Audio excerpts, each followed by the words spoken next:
Welcome, everybody. To call the meeting to order, please, if you would rise for the Pledge of Allegiance.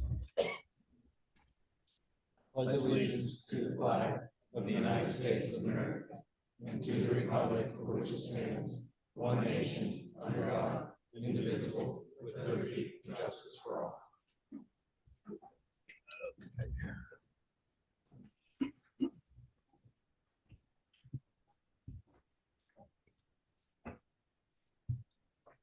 Okay. The next item we have on the agenda is public comment time for any general matters in the township, although this is essentially a special meeting to talk about the three ordinances. It's on the agenda, so does anybody have a comment generally about the township? There will be comment time at each agenda item as we get to it. Does anybody have a general comment for the township? Is anybody online today, Kristen? There are like 7 people, 8 people. Okay. No hands raised yet. No hands raised. Excellent. Moving on. Next item on the agenda is consideration of the draft data center ordinance.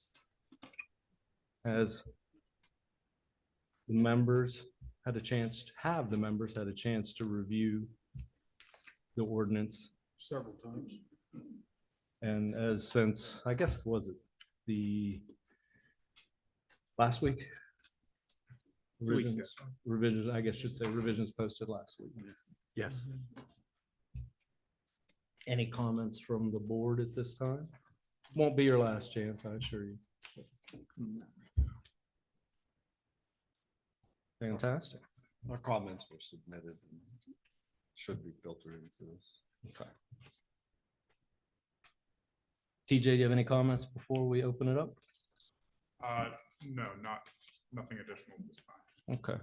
Well, this time I would open up some public comment time on the ordinance. Is there anyone who would like to speak? Excuse me, there's a, oh, okay.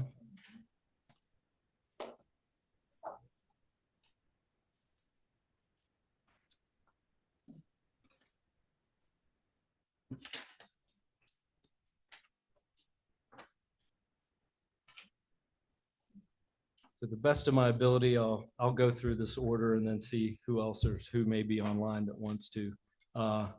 Mundia? I'm sorry, I can't read it very well. Would you like this? Do you have a comment? Okay, well then we'll do this. Mr. Yunker, you're next on the list. Would you like to speak?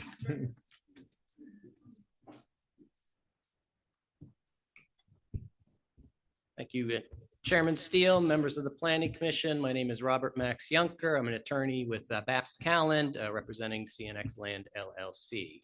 I'm joined with Daniel Bitts from CNX as well.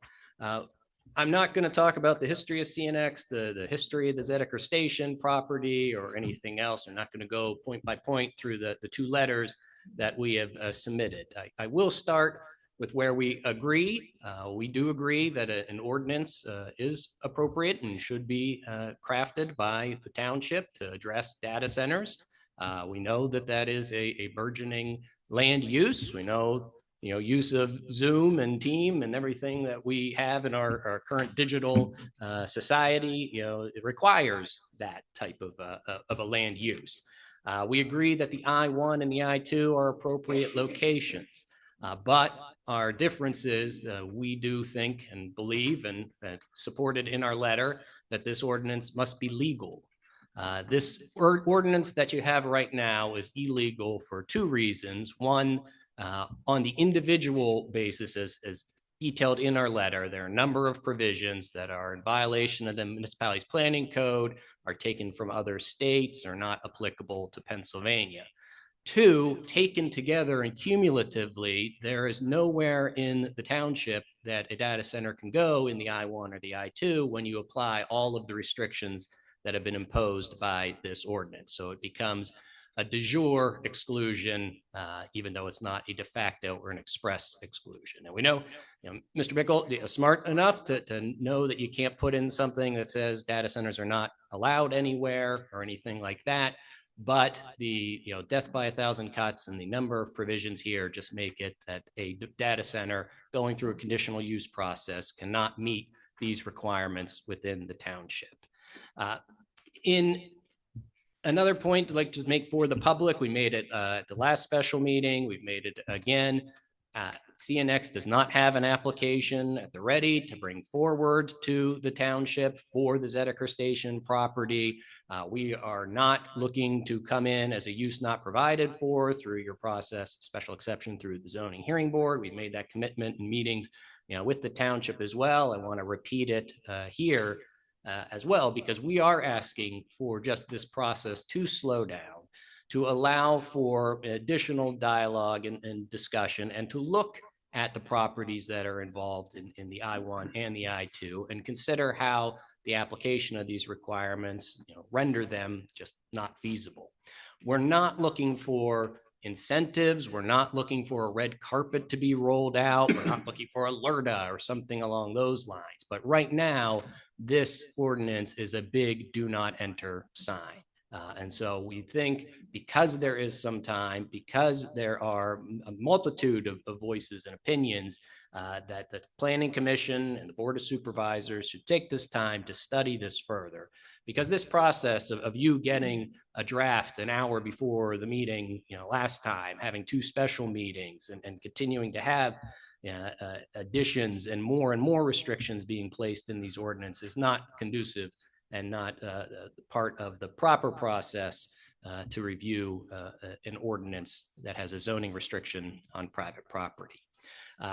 So with that, I know I'm coming up to about my 3 minutes or so. I would just ask that the Planning Commission, as we say, slow down with this. We have seen there is a public hearing scheduled, but we do know you do have the ability to make a recommendation, yes or no, on whether or not this ordinance should be considered further by the Board of Supervisors or should be reviewed further by this Planning Commission. So we would ask you to take that opportunity to do so, to continue to study this and consider our letter. The last one we sent today, 7 pages or so, a lot of detail, but based on the ordinance that was posted on this March 13th, there's not a lot of time to digest things as they come at you this quickly. But once again, this was, I think, kicked off because of the posting by JLL saying that this location could host a data center. We know that power is always the issue here. Can you get power to data center locations? Obviously, that should spur the township to start looking at it, look at your ordinance, see, do you cover it already? Is there another use it fits under? And if not, to develop a tailored ordinance that does not take from other states, that is specific to Pennsylvania and then specific to the township, so that a use is not completely banned from the township and expose you to additional issues. So thank you. Yes. Let me, Dennis, don't let me forget. I will get to you. I had a question. Yes. Mr. Yunker, one of the things you said is that you said that there's nowhere under this proposed ordinance, there's nowhere in the township where a data center could be placed. And you mentioned there's several requirements that are causing that. Is there one in particular that you would point to as the largest reason? Anytime we're dealing with zoning, I mean, setbacks are always an issue. When we were talking about minimum lot sizes, doesn't seem to be an issue that comes into this one. We've seen other ordinances that have a huge acreage requirements. Setbacks is one of the key ones. And so the other ones do get more into the operations and how the data center is designed, constructed, operated, things like that, that are not so much restrictions on the location, but would make an application impossible to submit and meet those requirements. I'm gonna ask you, and I understand this isn't a hearing in the Yes. sense of we're submitting evidence, and it is a public meeting and comment in that point. Has someone reviewed the I-1 and I-2 in the township and the current parcels and evaluated that to say that it can't physically be done on any parcel Yes. based on the setbacks? Yes, I mean, we do know, I mean, we don't have a zoning map showing here, I mean, if you look at the light blue, I-1, those are a couple strips on the edge of the township. I-2, obviously is majority of Zediker Station property, but also the park and others. So it is not a large assemblage of properties, but yes, I mean, we have looked and it's just not feasible. Mr. Makela, did you want to ask a question? First of all, none of the language in that ordinance comes from other states. It all is being reviewed from other townships and boroughs. Second of all, if you look at, I'm sorry you're not familiar with the property. The railroad that runs from Four-Wheel Drive going north toward 136 is all in a floodplain. Mhm. The whole, as it goes around 136 past Mitchell Road, it's all in a floodplain. My office has already looked at the 1,000-foot setback, and that takes 1,000-foot setbacks for residential structures. It approximately takes me up to the top of the ridge that follows along the railroad track. And we've already calculated, I think with Mr. Stevens, we've already calculated, if you take the setbacks and you look at the setbacks that we prognosticate first, we come up with about 700, just a calculation, 730, 750 acres inside the bowl. If you look at the property, and I drove down Mitchell Road Wednesday, I think it was Wednesday. It's all a bowl in that area. So when you say you can't, the setbacks prevent that, I don't think that's correct.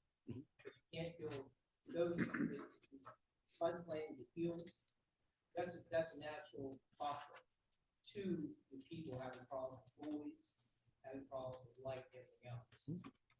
That's something we can talk about when you say you can't develop in that area. I don't think that's correct, because I've already analyzed it. Spent a lot of Right. time.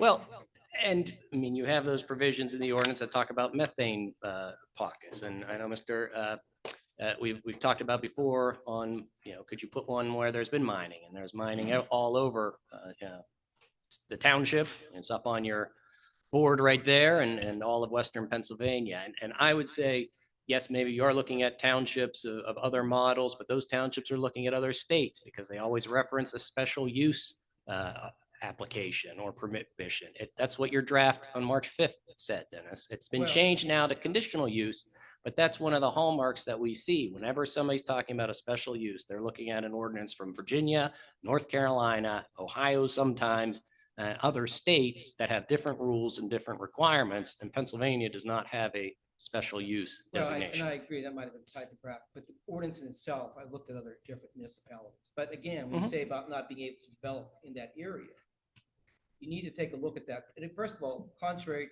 to Mr. Bitz's comments, I'm not against data centers. And I've Okay. always said I'm not against data centers. You can't, and I've always said before, just so everyone understands, you cannot say you can't have a data center Right, in a township. we agree. That, it would make the whole ordinance illegal. Mhm. And I've said that in numerous times throughout these meetings. I can't make it so difficult that it would be considered be exclusionary. And I understand the concept. But again, I think what you need to do is, I think if you look at the property, and I've studied it the past couple of days extensively to Right. see where the setbacks are. I think if you go with the setbacks, and we can maybe Mhm. tweak the things about methane and everything else, but what the people, it's one area I don't want, and I would fight you tooth and nail on, is there is I think it's a 47-acre parcel that's on the other side of that railroad station. It's on Four-Wheel Drive. People have nice homes up there, and I don't think we want those homes to be disturbed. And I don't think you or your Yep. client would want those homes to be disturbed either. Am I correct? Correct. So I think maybe, again, when you say it can't be developed there, the setbacks don't preclude it the way we've calculated it. And we already have a map that shows where those things go. And I can provide that for you. I'd appreciate that. We would like to collaborate. I mean, part of our difficulty here is, we get a draft ordinance, February 26th, we have the meeting, February 5th, another comes out, February 13th, or March 5th, March 13th, they're coming out fast and furious. And that's why we would just ask for, a breather with the commitment that we're not going to submit an application, as we can attest here, and if we need to do something more formal, we certainly can. But you know, because yes, there are other considerations with respect to any type of land development property of what's there. If it is floodplain, something maybe not directly addressed in this ordinance, it would be our preference to sit down, look at it, talk it through, rather than being reactionary to a draft that comes up and that we've got to critique. And again, and I've just got your things today. by Sure. the way. Less than 24 hours in advance of today. There you go. But, you know, the board's looking at this extensively, making recommendations. But again, you have to understand, and hopefully your company, your client understands. We need to protect the interest. I can understand the interest of the data center, but you also have to understand we have to balance that interest against the interest of the people that live in this township. Yes. So, you know, and again, no one here said you can't have a data center. It has to be done responsibly if it does get constructed. And I agree. And doing this for 21 years and representing a number of municipalities as well. I've seen it from, you know, both sides and others. We know this is the newest technology. There is a lot of concern. I just want, and I know the public knows that, you know, there is a body of law, there are rules, there are requirements. Just because you want something to be added to an ordinance, and if you get 50 people that say, yes, we should do that, if it's not legal, just because you have 50 people asking for it doesn't make it legal. And I understand that Mhm. concept. Like I said, just for the record, I guess at the end of the month, we're adopting a data center ordinance in another township. Sure. Where we have a data center going, and they're not making as much difficult with the situations here. But I'll be glad to talk to you about it. But again, I say it can't be built. The setbacks don't preclude it. Okay, and I've Mhm. already, in fact, I had Mr. Stevens look at something for me and tell me it was about 730 acres approximately. 730 in the shape that was polygon that we looked at, yes. Okay? Okay, All right, thank you. we sir. appreciate it. Oh, I got a question. Yes, sir. Your first comment right off the bat was these ordinances were illegal. Yes. If they're passed, will you be challenging us in court?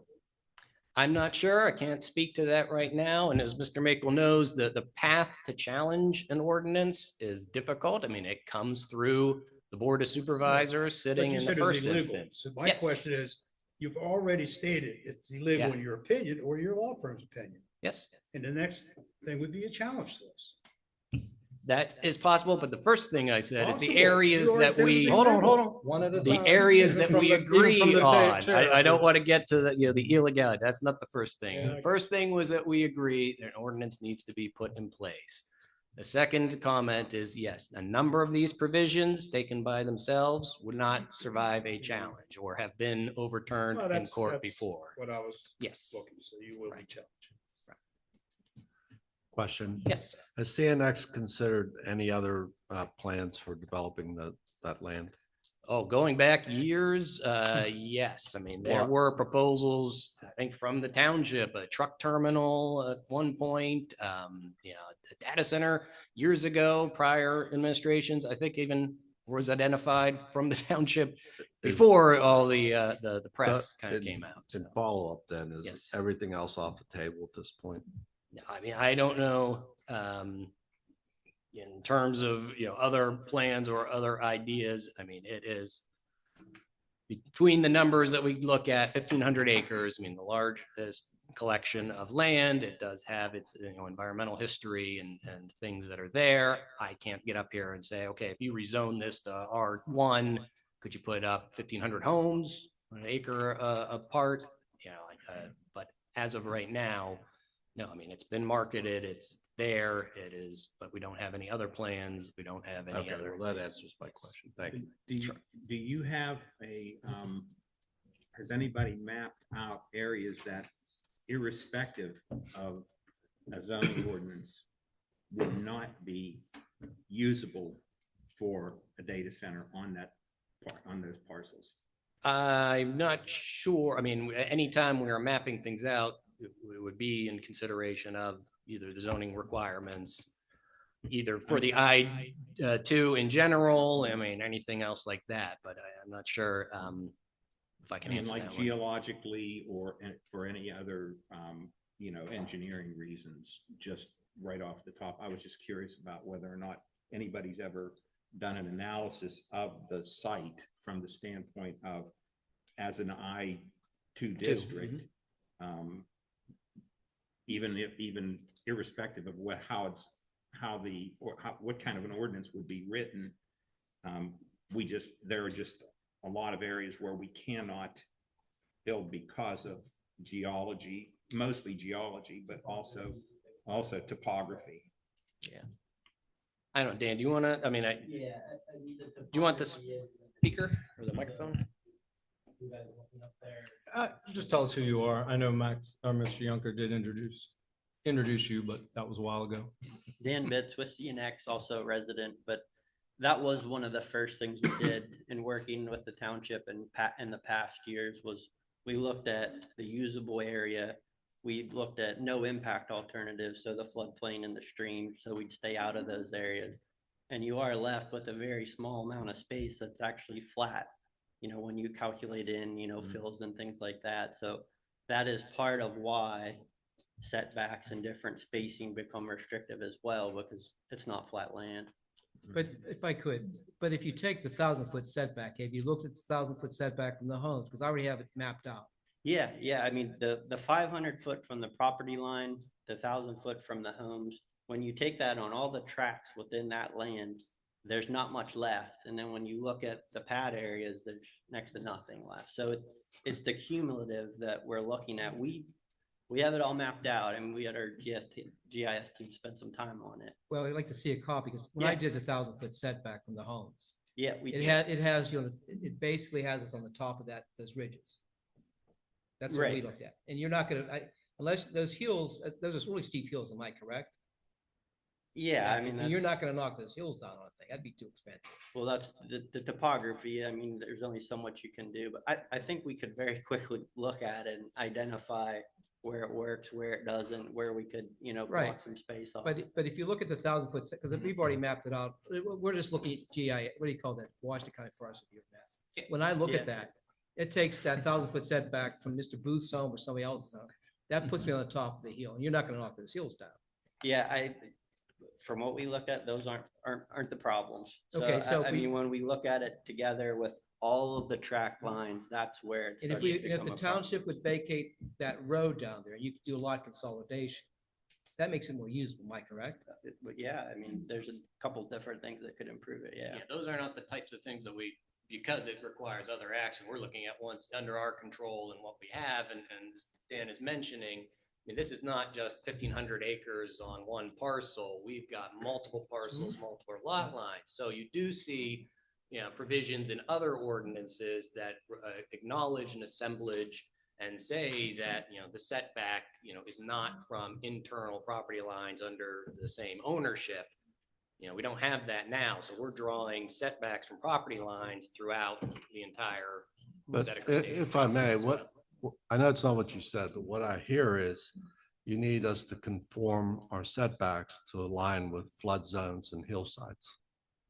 No, Well, it's Kind of do. It's But you it's mentioned, everything. One at a time, one at a time. I just You asked finished a the question, thought. let it finish, and then you can come back. It's You started, all yeah. of that combined that you looked at that makes it restrictive. It's the streams, the wetlands, the topography, the setback, the railroad, everything. I understand. So when you look at that all together, you put that picture together, and certain actions could improve it, but what we're looking at today, based on those setbacks, there's nothing there. Yeah, you pretty much reiterated what I just said. So what you're asking us is to conform our setbacks to align with the land that CNX owns.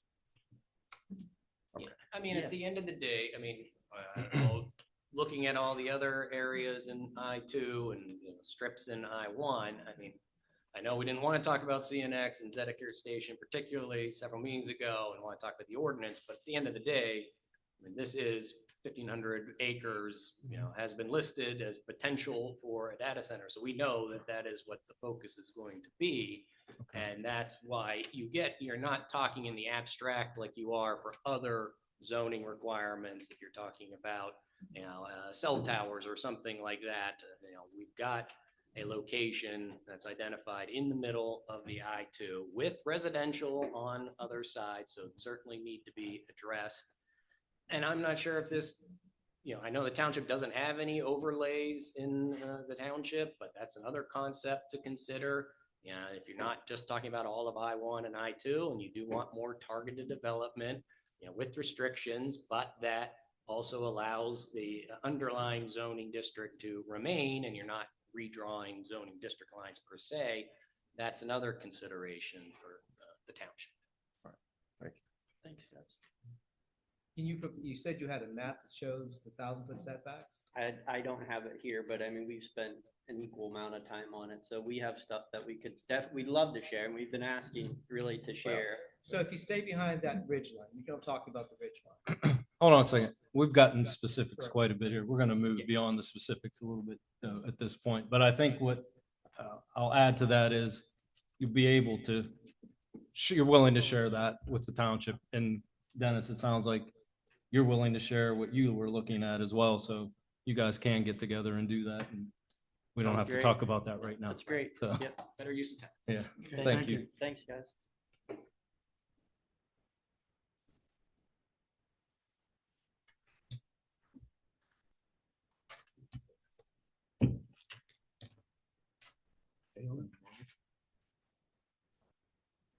I've got, what'd you say?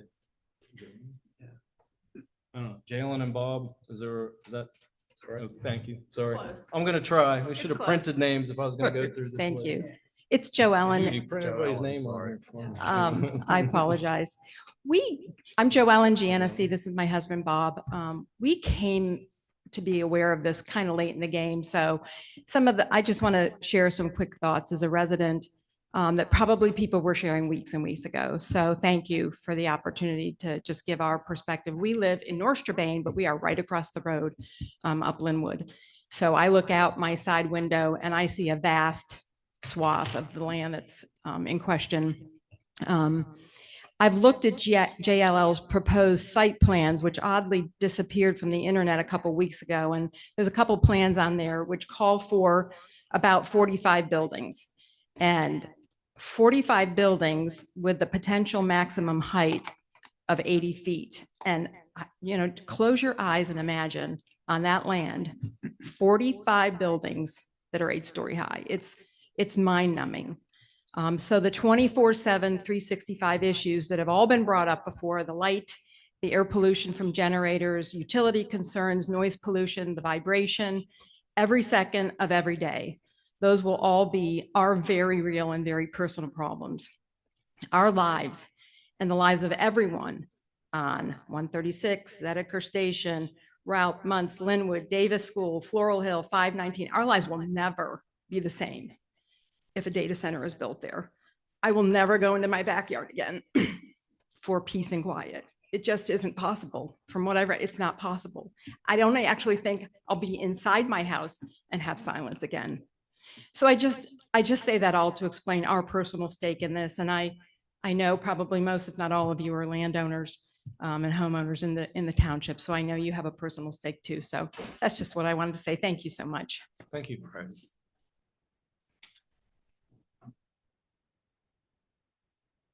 John and Bernadette. But there could be 3 or 4 John and Bernadettes. No, just one?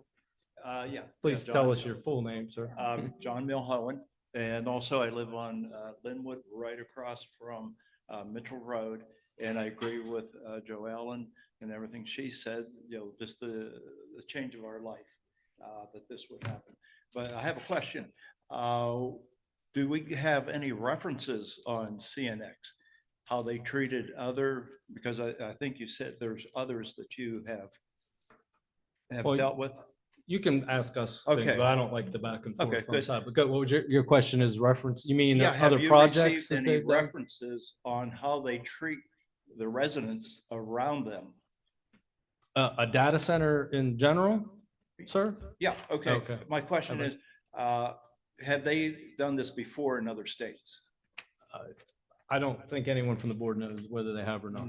I don't. Okay, I mean, Yeah. that'd be a good question for them. Have they done this before? What kind of results have they gotten for the people around that area? Okay. I mean, that would be a good question for them after I get done. Okay, thank you, sir. Diane Ecker. I could read your name. No offense to the people's names that I have not been able to read. You didn't know I was going to do this. Well, Mr. Yunker is not going to like what I'm saying today.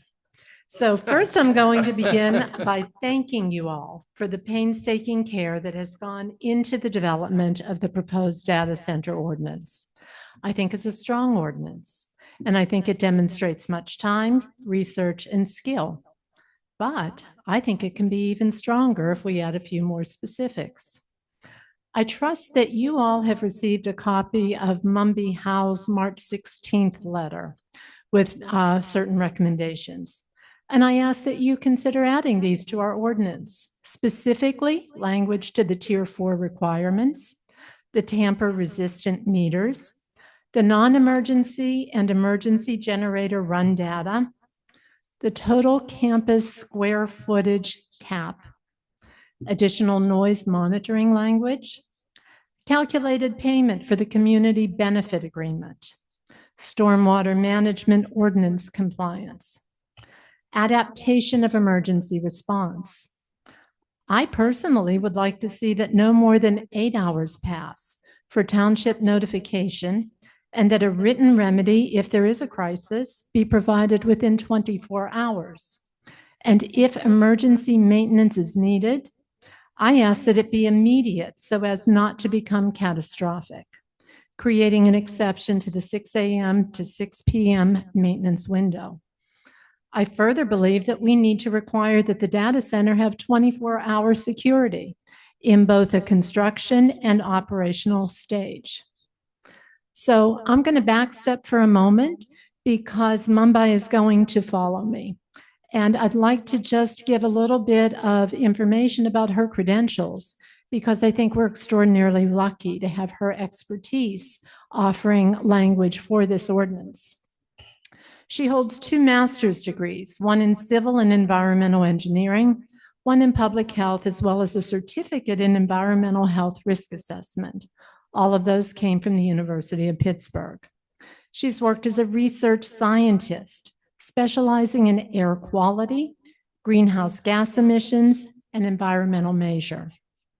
Her work has included field measurement campaigns that quantify emissions from natural gas infrastructure, analysis of ambient air pollutants, including particulate matter, which is a real concern, as are the nitric oxides, volatile organic compounds, atmospheric dispersion modeling, and the development of emissions inventories.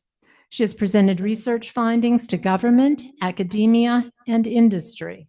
And she's worked extensively with the federal and state air quality regulations regarding the Clean Air Act.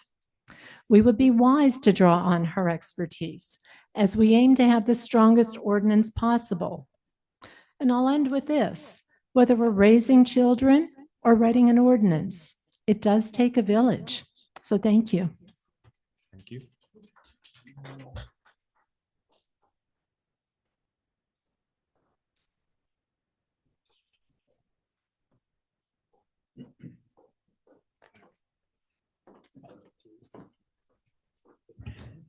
So good evening, and thank you, Dan, for talking about my background. It saves on my 3 minutes. So my 16-page written comments have been submitted to the commission. And for the residents, I posted it on Nextdoor. And if you want a copy, I can email you a copy if you'd like that. I want to first say that the commission has done strong work on this draft. On air quality, data centers run large banks of diesel generators and test monthly, and they run every time the grid goes down. Our wind events are getting worse and outages are longer. That means the generators will run more hours than anyone planned for. The ordinance currently has no requirement for what type of generators must be installed, requiring EPA Tier 4 final generators and ultra-low sulfur diesel fuel would reduce fine particulate emissions by about 90% compared to the older equipment. And this is not a burden. Developers building modern data centers already know these standards, and federal changes, especially the rules, are being rolled back and sunsetted. So it's wise to put this in writing in your ordinance. The ordinance also needs a generator inventory from the operator before construction, listing the number of units, their capacity, fuel type, location on site, And this helps also, together with the runtime tracking, this matter because you'll be able to understand the emission impact on the community. You need, and for that, you need to know what's on the site, the equipment, how long it runs, and what comes out of it. Without a complete picture, you cannot assess the air quality burden this facility places on surrounding residents. On runtime specifically, the ordinance currently caps maintenance at 120 days per year, but has no hour meters, no separate tracking for outage driven hours, and no reporting requirement. Under federal EPA regulations, emergency outage hours are explicitly exempt from annual caps. So you need to change your ordinance because part of your language kind of caps emergency hours, and you cannot do that by law. And so because you cannot ask a data center to shut down during a storm. And so that's why it is exempt, but it doesn't mean it's exempt from documentation. Operators already track this information for their own maintenance records. Requiring them to report maintenance hours and outage hours separately each quarter to the township electronically is not a burden, and it is a minimum transparency a host community deserves. On noise, right now, the ordinance measures noise compliance at the data center, not at the property line of the nearest resident.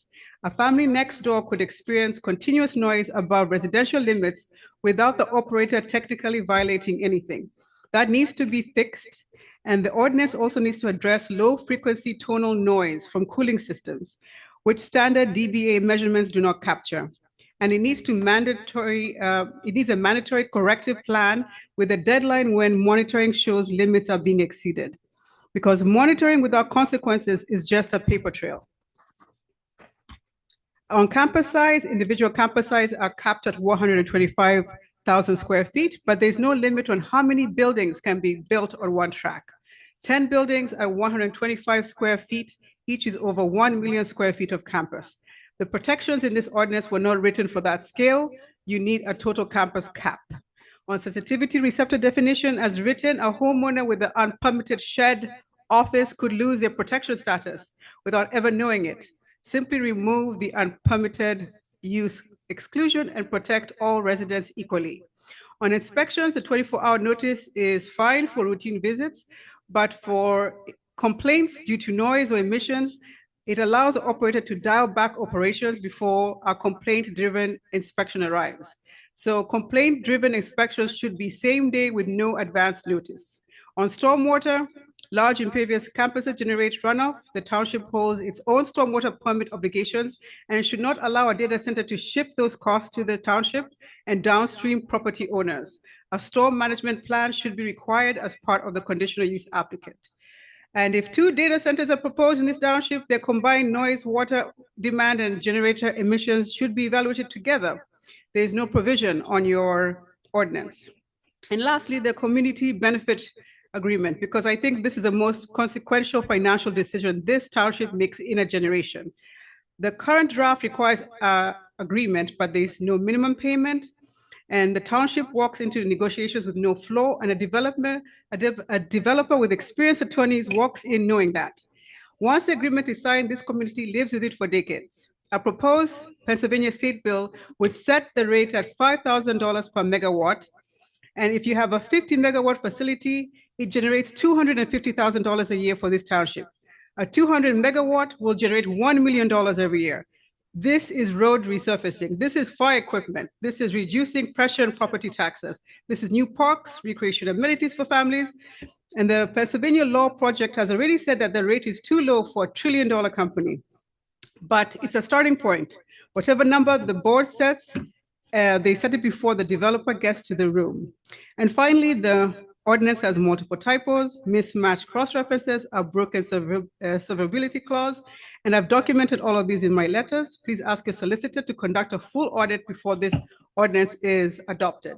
And a developer's attorney will find every one of those And ambiguity in a conditional use ordinance is always resolved in the favor of the applicant.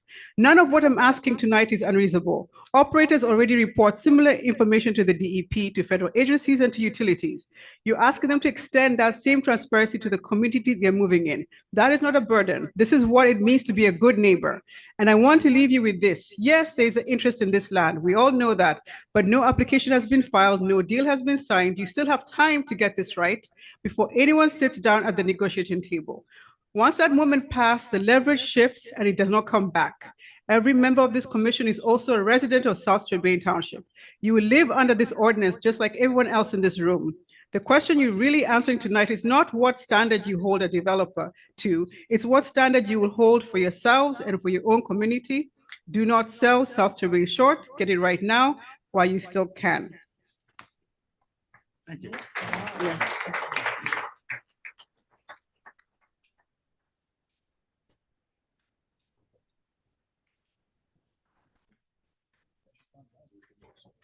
Dorothy Wasco.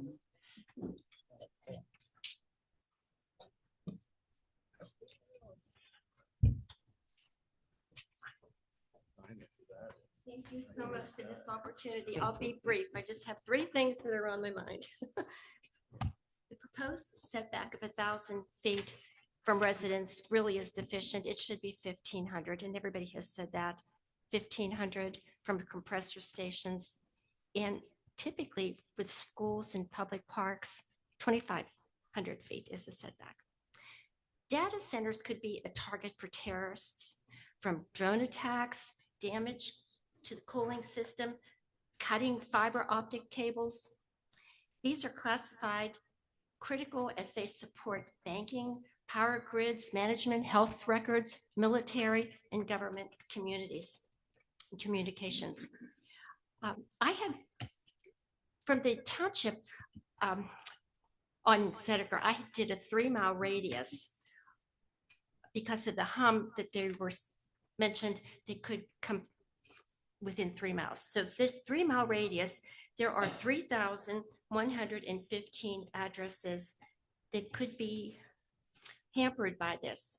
I'm thinking animals, children, and it really encompasses a lot of people. I did send this to Attorney Nagel, so you may have that, but I was surprised to see it's just not South Strabane. It really does extend quite a difference. Thank you for your time. Thank you. Roy?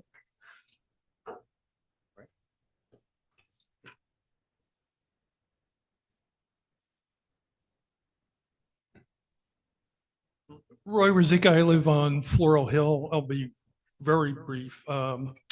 First, I just want to reemphasize that the health effects from continuous low and mid frequency hums, there's been numerous studies. That's not a theory, some wacko's idea of what might happen. There's been numerous health studies. The effects are real. And I do have a concern about delay. I would hope that we could get this to the supervisors and meet the end of the month schedule. Delaying only provides more time for marketing. It does nothing for the residents. I once was told by a doctor I had to have pretty serious surgery. And I said, well, can I wait a couple months? And the doctor said, there's a day that's too late. We don't know what it is. And I think it's the same thing with this, that this needs to happen. The ordinance needs to be given to the supervisors with a recommendation to accept it as quickly as possible, in my view. Thank you for all the work. Thank you. Judy?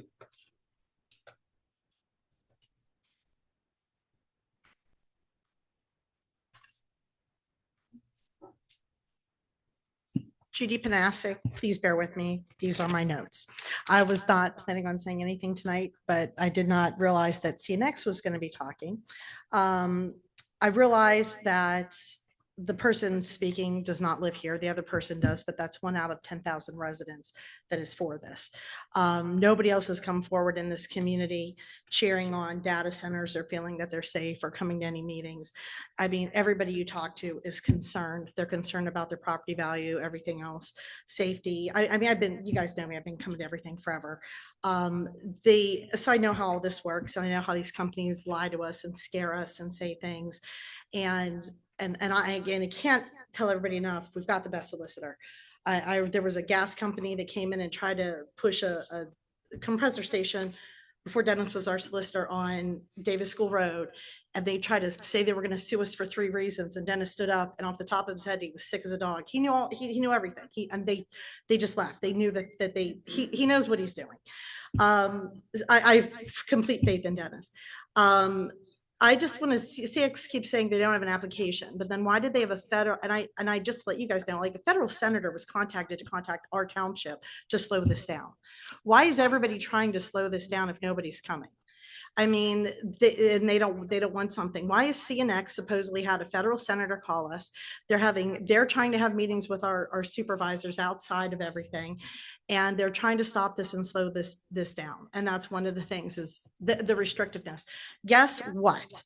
Just because any of us own land in this township does not mean we get to do whatever we want with it. There is nothing in our law for this state that says that. If anything, it is all about the health and well-being of individuals, not what is best for a company. You have raped that land already. You've gotten the gas, you've gotten the coal, and now you want to do something else with it to make more money that's only going to hurt the people who live here and have built this community. So our good friend CNX, thanks for the park that we've paid to develop that was no good anyway, and you were going to make a park. I can pull all that up if CNX, anybody wants the background on that. You keep telling us what a good friend you are. That's not a good friend. That's not good for the, you want to do the Pony League, that's fine. But Judy, that's not let's- for kids. I know, I'm let's sorry, keep it to Tom. the It's ordinance and just, what we're talking about, they want to come in here and threaten us and tell our Nobody's community how threatened great they are. anybody. Well, they sort of Let's go. did. He sort of came in here and they Please threatened to continue. sue. But anyway, and Tom, you asked them what our township engineer looked at or what they looked at it. They never talked to our township about the setbacks that Dennis said that he's looked at. They didn't even answer your question right. They answered it that they hadn't found it. JLL, or I don't know if it was JLL or the other, another company, like I said, in Greene County, they don't want to be over mines. There's an email I hope to have by the 31st meeting that was sent to Greene County that says that they do not want to have data centers over top of mines. So they can say whatever they want, but different answers, different communities. The setbacks, I agree with everybody, not strong enough. I was here through all the gas well stuff. Security, my sister brought that up to me. She's like, why isn't anybody thinking about that? And they want the same rules that apply to everyone else. We made the gas wells do it, didn't we? We made the gas wells while they were going on have 24-hour security, and they were temporary. So when they left, we didn't have to have it. So if they want to have that, and there's an article in the Business Insider about how they're using drone dogs to secure these premises. So they know that there's a problem. So that's something that these safe data centers for all of us, they keep telling us about how this isn't coming. Well, we're getting different answers from county commissioners, everybody, and they want us to slow this down. And I just hope you guys just keep pushing it forward. I'm trying to see everything. So I get a little heated up because I hate lies. I hate lying Hold on, liars. hold on. We're That's why I'm not a making lawyer. personal attacks on I'm you, not, Judy. okay, whatever, Tom, I get Just- it. I can't take liars. But I sit back, I'm worried about the water shortages. What if there's a water shortages in the township? Is that covered in the ordinance? So if like the state of California, like everybody has to cut back and can't take a shower, are they going to still be pumping water if they get on a main water line, if everybody else has to have a limitation? And also they were talking about what this is. This land is zoned one thing, but it's being taxed for, it's not being used as industrial.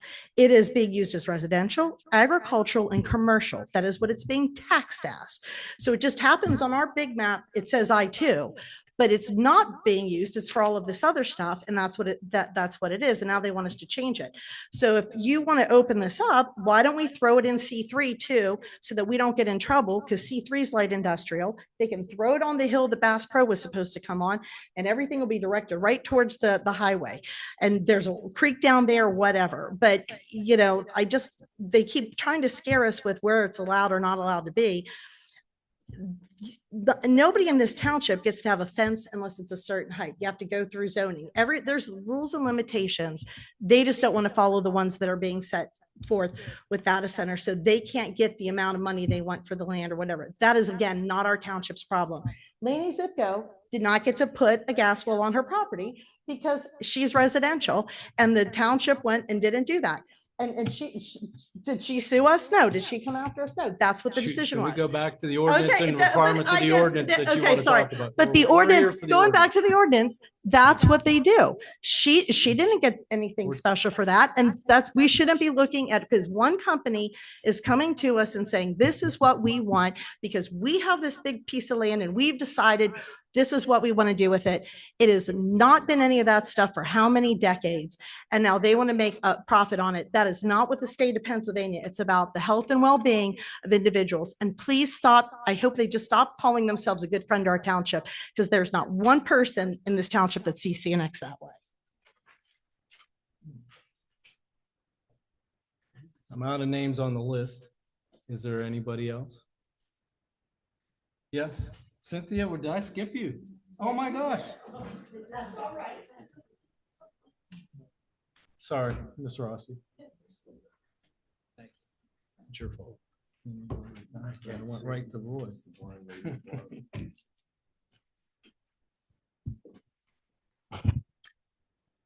Good afternoon or good evening. My name is Cynthia Rossi, Tower Hill Farm, 99 Zediger Station Road, Washington, Pennsylvania. I've lived through longwall mining, oil and gas, possible compressor station, and now this episode. None of it has been fun, but what I did was read all of our ordinances. I sat down and I read whatever I could find on our website. And I found that, for instance, in setbacks, it's very sadly less for data centers. And what I have done is put in writing each section where I found what the setbacks were. For instance, oil and deep well, oil and gas deep well stipulates 1,500 feet from a protected structure, and no waivers permitted for setbacks of 2,500 feet from a public park or school. And for a compressor station, not any closer than 2,500 feet from another existing or proposed compressor station. And I put that in there because there was discussion in the past about how close the buildings could be. For natural gas processing and treatment facilities, all principal buildings and accessory structures shall be set back at least 1,500 feet from a protected structure, shall be located a minimum of 2,500 feet from a public park or school. No waivers shall be permissible or granted in relationship to natural gas processing and or treatment facilities. For power sources, there is no provision that I could find in any ordinance, in anything in our codes, to allow nuclear power to be used. And yet that word nuclear appears in this draft ordinance, and I think it should be removed. Furthermore, compressor stations shall use only electric motors. And if compressors and other power-driven equipment utilize electric motors rather than internal combustion engines, permanent generation of electric power on site shall not be permitted. There is also, for construction activity, and this was discussed at a previous meeting, truck traffic related to construction operations is limited to 7 a.m. to 7 p.m. for compressor stations, and for oil or gas drilling deep well, construction activity shall take place only during the hours between 7 a.m. to 7 p.m. Monday through Saturday. And I added a couple of other things that I found in the existing ordinances that I feel are actually very comparable and not as dangerous as compressor stations when you really read what has happened at other compressor stations, like the 64 fires at the 2 Amazon centers near Columbus that I mentioned at a previous meeting. I really feel that I need to bring up a word that I learned in college. A professor used the word chutzpah in a lecture, and everyone said, "What does that mean?" And he said, "Well, it's a Yiddish word, and it means killing your mother and father and then pleading for mercy because you were an orphan."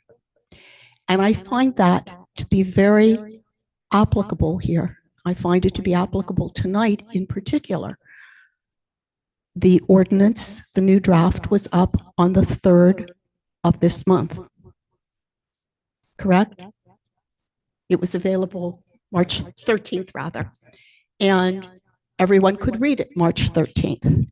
And to say that people don't have enough time, you gave them enough time. We've all had enough time if we wanted to read it. To then say that you sent out a response today to this commission, isn't that like chutzpah? And I want to make one final comment. To talk about expensive homes, I'm not about that, and I think it's sort of shameful to talk that way. Everyone's home is their home. And right now, I think preserving the sanctity of the home and the sanctity of the family, whether the family is one person with a lot of animals, or one person with 6 children. We need to preserve the sanctity of the home because this is a township of homes owned by real people who deserve the respect, whether they have a house trailer or a McMansion. And I think that anything that goes into any ordinance in this township must protect the sanctity of everyone's home. Thank you.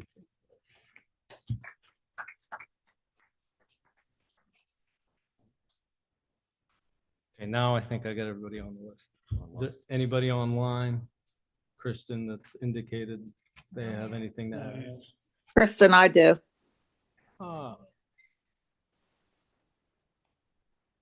Hello? Yeah, go ahead. Hi, Linda Brumbaugh, Burrell Drive. I just wanted to talk about the noise ordinance. You know, I had already mentioned about not grandfathering anybody in on that on the noise ordinance.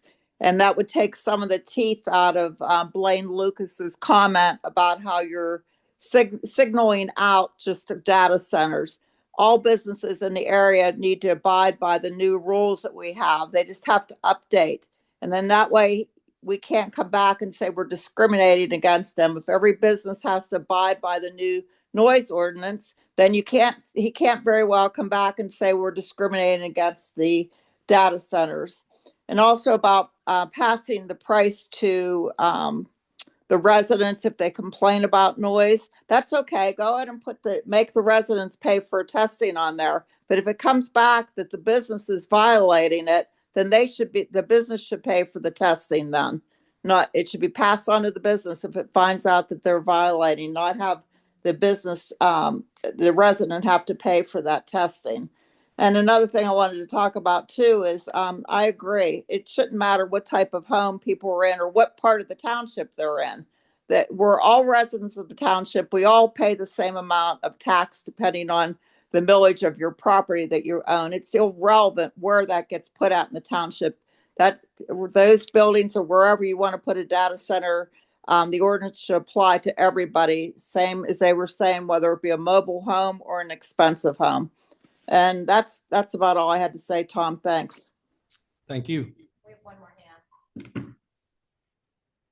Which one?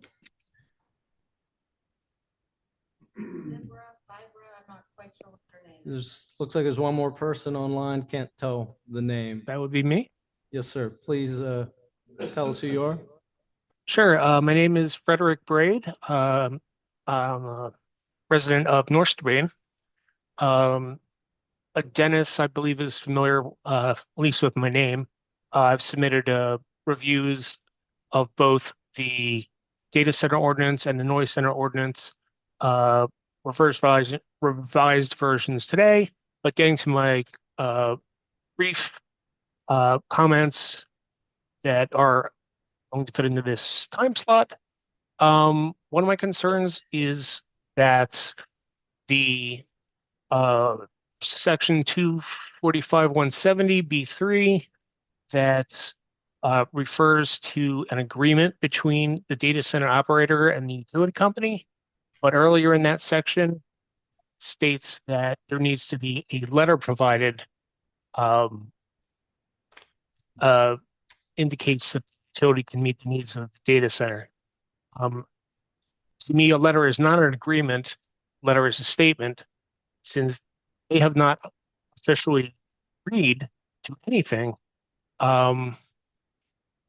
there doesn't seem to be a path to hold anyone accountable should those the limits of usage that do not cause negative effects for the rest of the township. There's no path to enforce violations of that. It's simply not in here.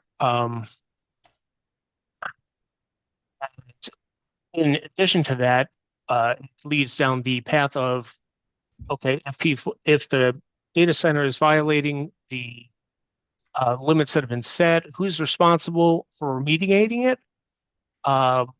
What's the contingency plan in place for immediate stabilization of the grid or the water supply? Who's accountable for it, as in officially and in terms of money to make it happen?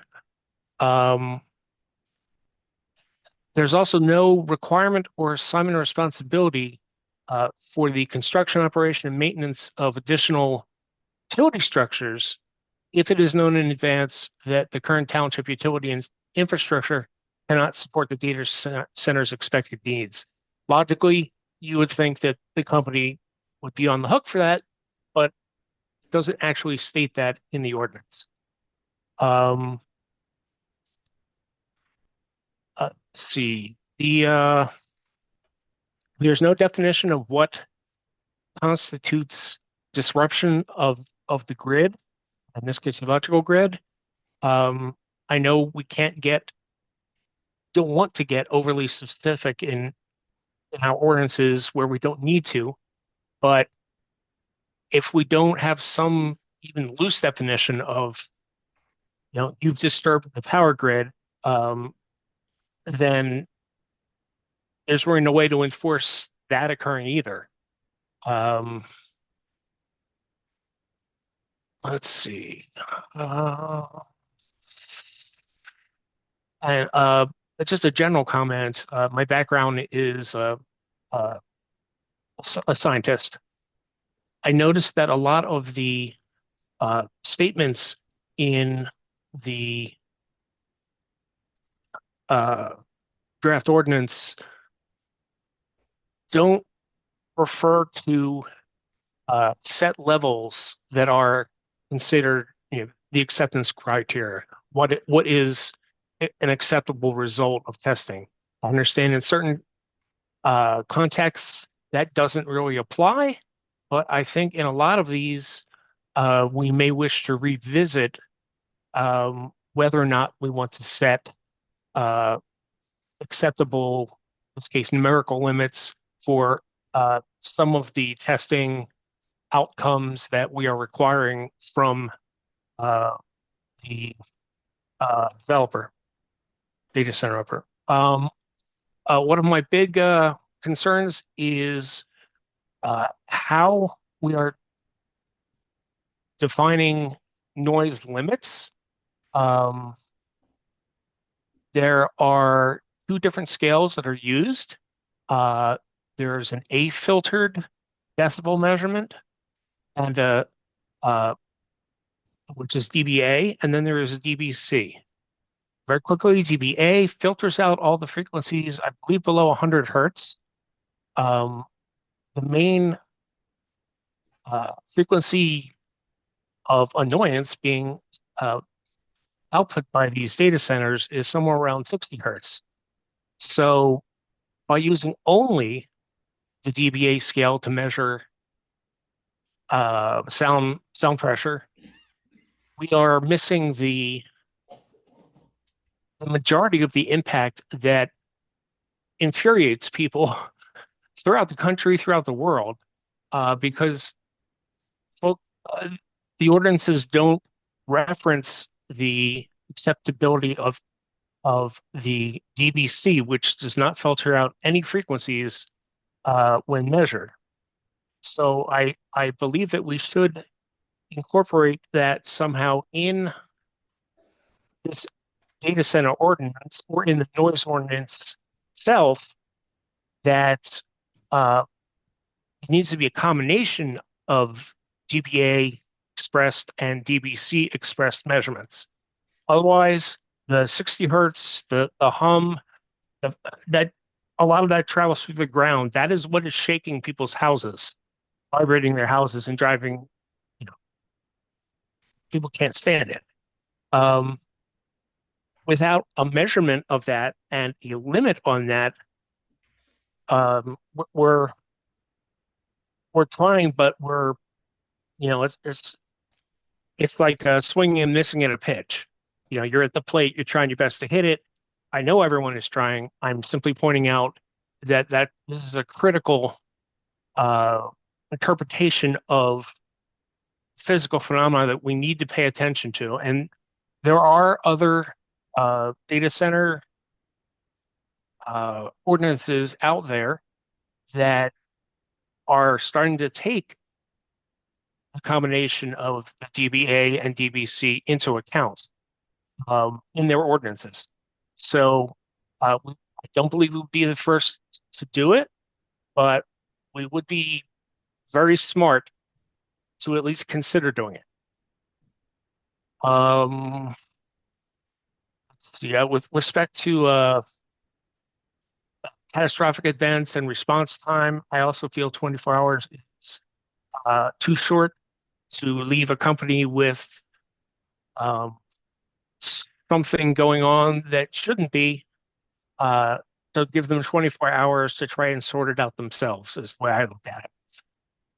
If they're giving us the training on hazmat and things of that nature for supporting, taking care of the site should something go wrong, then if there's a release of toxic chemicals, for example, a fire that is giving off noxious fumes, carcinogenic fumes, I believe the township ideally would be notified immediately, but I would suggest something between 4 and 8 hours, followed up by a report within 24 hours of what happened.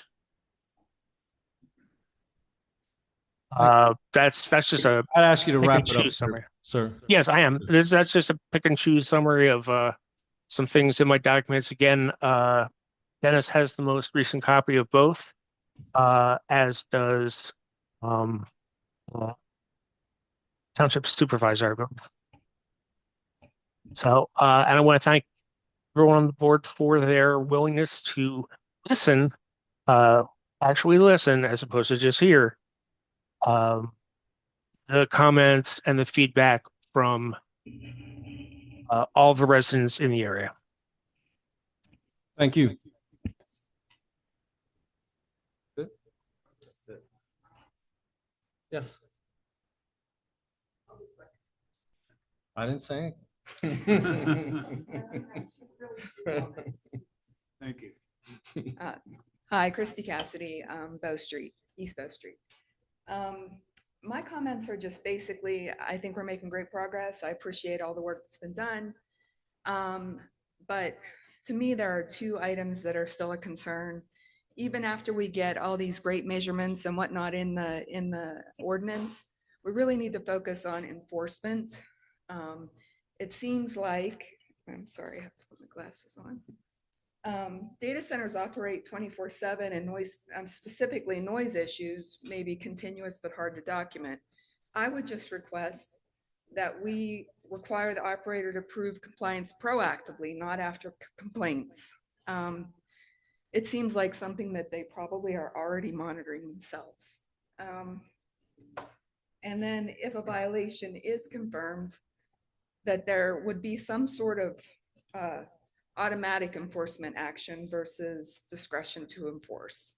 So enforcement is really my main concern. We're making a lot of great progress on all the other points. And then just generally with the electricity and the water, I know there's a lot of wording in there about feasibility studies and whatnot, but it didn't seem like, maybe I missed it, but it didn't seem like there was stuff in there to follow up afterwards, you know, to make them report to us if they're tracking against their feasibility. If I can respond, but if it's a conditional use, if the township would grant that conditional use, the township has the ability to set reasonable conditions in terms of enforcement. And what I've done in the past, when we've done conditional use situations, if we always have a provision saying, you know, you need to comply with A, B, C, and we always say, and I always have a provision saying basically that we retain jurisdiction over the matter if there is a violation. And sometimes they even, you know, you have language saying if you don't violate, then you basically rescind that conditional use. But again, we can do that during conditional use phases. Okay. And just, and I again, I'm not a scientist. I appreciate it won't be a situation. I don't know all this stuff myself, but that's something. I mean, Mr. Braid has stuff, but the ordinance does have a lot of stuff in there to protect the township. But in terms of noise and in terms of air quality, that's something I'm not aware of that often. That's not my bailiwick, but something to consider.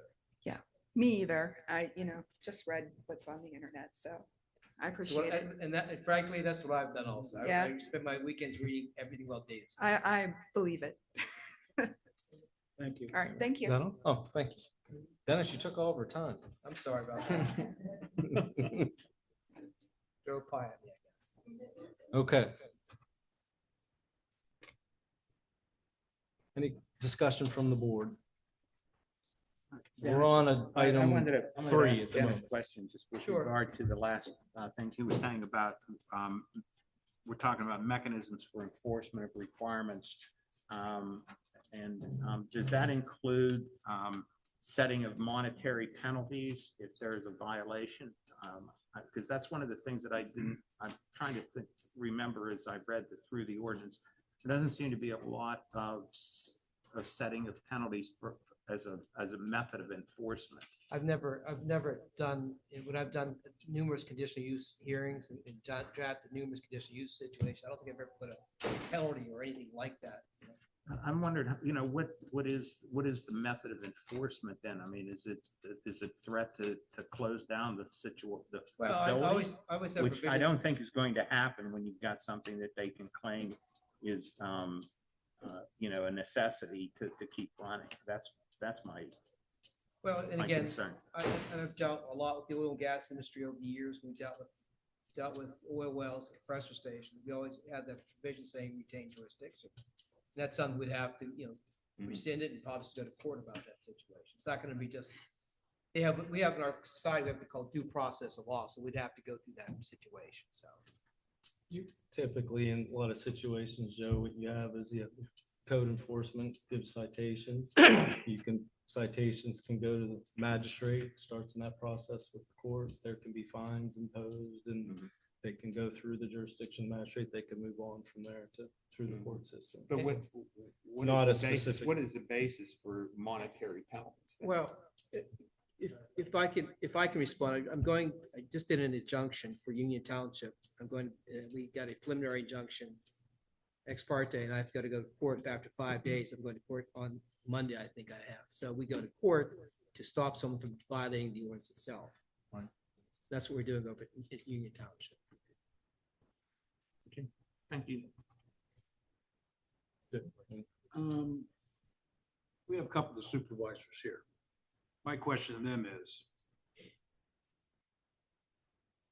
is time of the absolute essence here. If we look at these ordinances and we recommend approval as is, and it comes to you, will you be maybe adjusting some of these ordinances too, based on some of the comments that were made tonight? Yeah, sure.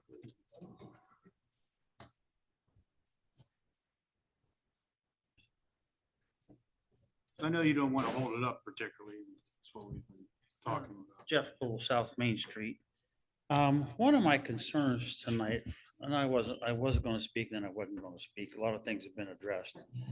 And thank you for bringing up about I really wasn't a part of the gas well issue at the time, but I got a phone call about that, about the 1,500 feet and the 2,500 foot. And that's a very good point, because the gas wells do their thing and leave. They're there for 3 months, 4 months, 6 months, whatever it is, and they're gone. They don't leave anything. There's no daylight, there's no noise, there's no nothing. So I think that's a very fair analysis. Back to what Mr. Gordon said. And we got a letter from CNX today, and I guess I'm missing something. I look at an ordinance as something that's evolving. It evolves from the day you start it, and the process stops the day you adopt it. And we're being asked to make decisions on something that ain't even happened yet. And when I say that, how many 1 gigawatt data centers are there in the United States right now? I haven't found any. I've done a little research. Actually, if I worked as hard for my family as I did, as I've worked on this, my brother would love me again. Not that he doesn't, but you get the point. This is important. I know it's important. Everybody in this room that's been here to the past meetings knows this is important. Well, how many 400 gigawatts are there in Pennsylvania? I don't think there's any. Maybe a couple in Wisconsin, maybe a couple in Texas.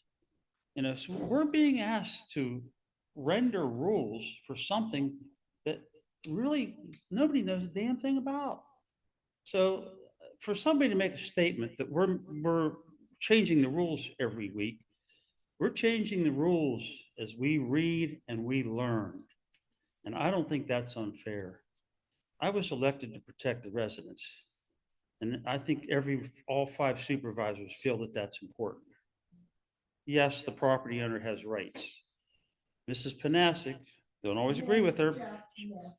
Ms. Panasic, she brought up a good point tonight. And somebody called me today and says, you know something, Jeff? There was going to be South Point 2 down there. And there was going to be all this. There was going to be all that. Nothing's happened. So I got in my car today and I went for a ride. And I went out there. The reason nothing's happened is because a lot of it is in a flood zone. It is in a floodway. It's steep. It's not practical. Back to your question, Mr. Gordon. You have my word anyway, and I think I can speak for Zach and George and probably George and Bob. We will do everything in our power to protect the residents, yet being fair, not saying so they can't build. But something, and I've had this thought too. Somebody else owns all the coal under your house. When you bought your property, you should have read the paper. It says, you didn't own that coal. Somebody else owned the gas underneath your house. So when you bought your property, you should have saw somebody else that owned the gas. That rule doesn't apply here. They have no previous rights. They have a right to develop their property. They have a right to resell their property. But do they have the right to disrupt the fabric of our community? That's a good question. And you guys have done a very good job of listening to it. You know, and I've got to give the attorney credit. The attorney's done a great job of representing his client. And I'll give our attorney credit. I think he's done a great job of representing his client. But at the end of the day, you have my word. We will address it. We will address it as it comes. That was my question. And once it's passed, if we have to address it again, as it all evolves, we will continue to address it again. So my question is again, to move it out of the planning commission would be a recommendation for the ordinances to you. Once it gets to you, you can adjust that ordinance again to add or subtract anything in that ordinance before you finally approve it. Correct. Is that the path that we should be looking at? I believe at this stage that is, because they've put it in writing 2 or 3 times that, you know, we have nobody, we have no applicants, there's nobody coming, there's nobody wanting to do this. Well, let me tell you something. Mr. Copco could come in tomorrow and say, I represent a client and I want to put a data ordinance in. And if he comes in there and does that, guess what? Throw caution to the wind, it's gone.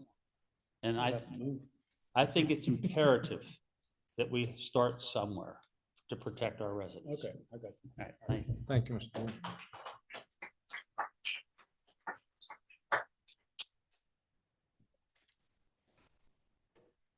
Floor is yours. Jay, you had a good question, and I just want to clarify a little further. That the possibility is that we could pass the ordinance as it is, subject to additional comments received at tonight's meeting. That's a possibility. Okay. And because there's a few things that I wanted to touch upon that I think would be good to consider.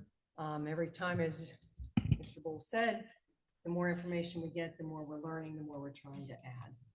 And I want to make sure I say her name right. Lumby Howe. An awful lot of knowledge you have. And I do feel like, you know, this is another way that somebody has come to us with extensive information that we should at least employ what we can. The things that I touched upon in reading your letter that I felt was lacking, air quality, definitely the tier 4 compliance. I'm hoping I use the correct wording, but it's written in the letter in her document. But the tier 4 final compliance deals with the backup generators, the fact that they're running with diesel fuel and so forth. And given the concern on emissions and so forth, it seems like that should be incorporated into this. And she did provide language, example language that could be used. Dennis, I don't know if it's, you know, you go through, you pick, you, that's your department. Well, you can, if you want, I mean, and again, it's very well written. I'm not a scientist. I have no clue, but I think it's very well written. I think she has some good suggestions. It's exceptional. I would like us to look at that air quality and adding those comments she has regarding the air quality on there as to how we feel it would be appropriate. Also, there is also a noise. I mean, there's lots of good points and everything. The things that I'm touching upon are that and the noise limits measured at the receptor. That's a very good point, because if we're measuring it within a zoning district, it's not the zoning district itself. It's not the data center that's having the issue or that we're trying to protect. It's the resident that's nearby. So at the receptor is really where you're going to feel that noise. And this noise seems to be the thing that's really the big thing, the big problem. And I don't think we realize what happens until after the fact a lot of times. And I know the power company ran into this with windmills. And, you know, we're all trying to save resources and so forth. They put these windmills along the ocean. They end up, after they find wells washing up on the ocean, they're killing the wells. It's because of the whirring sound and the windmills. And unfortunately, hindsight's 2020. But if we could, the fact of noise and what we don't know about noise, the harmful effects that can happen, and the low frequencies, I think we need to be very careful of that. So if Mumby has that knowledge and has put that in here with some of that noise, we should incorporate that. And so I'd like to request that we consider that piece. of So it too. That's the if I can help you with what you're Yes. saying. So you would want to make, you possibly want to make a motion to consider recommending for approval the ordinance for data centers. Are you the chairman? I'm sorry. I do this every night. But go ahead, please. Thinking of the summarize. same thing. I do this, I do this, I do this every night, 4 nights a week, sometimes twice a night. So I'm assuming you want to make a motion to recommend for approval the data center ordinance with modification as presented by Mumbi, M-U-M-B-I, last name again?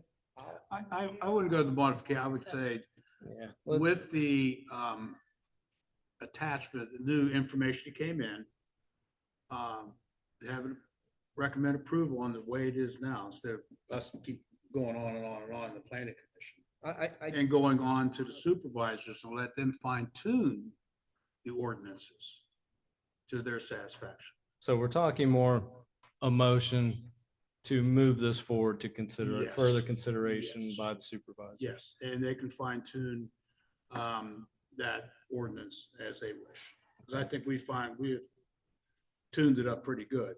There's a few things can be added, obviously. Okay. Can we, So- yeah, can we, as a part of that, putting forward, make certain that all of the information that's been presented is forwarded to the supervisors absolutely. For their consideration in doing that. In other words, the documents that were passed out here today from Humvee, and also any other items that were a part of that. Yeah. And from Walter. So we'll go, so we're starting with Jay's motion, all right? So let's To- work on it this to way. So we've got a motion to, Approve all number 3, consideration of draft data center ordinance, consideration of draft battery energy storage system, consideration of draft noise ordinance to be recommended to the Board of Supervisors with the current comments that were provided within the last tonight and any information we've received paperwork wise in the last. okay, so let's say we consider this as part of this motion. To, as you said, with the comments that have been provided, considering the applicable rules of municipal planning code, preemption by federal and state regulations, Any legal thing you want to throw in there, that's. fine. and and with an eye on enforceability of the ordinance. Yes. Okay. I'm sorry for interrupting, but I have sent repeated I'm sorry, correspondence. the comment time is over. I'm sorry. So we have a motion. With we just discussed. Okay. Information we just discussed. Recommend to the Board of Supervisors. Forward this on to the board. It's our Forward it on to the recommendation for board. approval. Mhm. The Board of Supervisors. No, I want to question that. We're not recommending that they approve. No. Approval based upon this. It's going on to them. Yes, for their approval. For their, yeah, for them to Review and approve.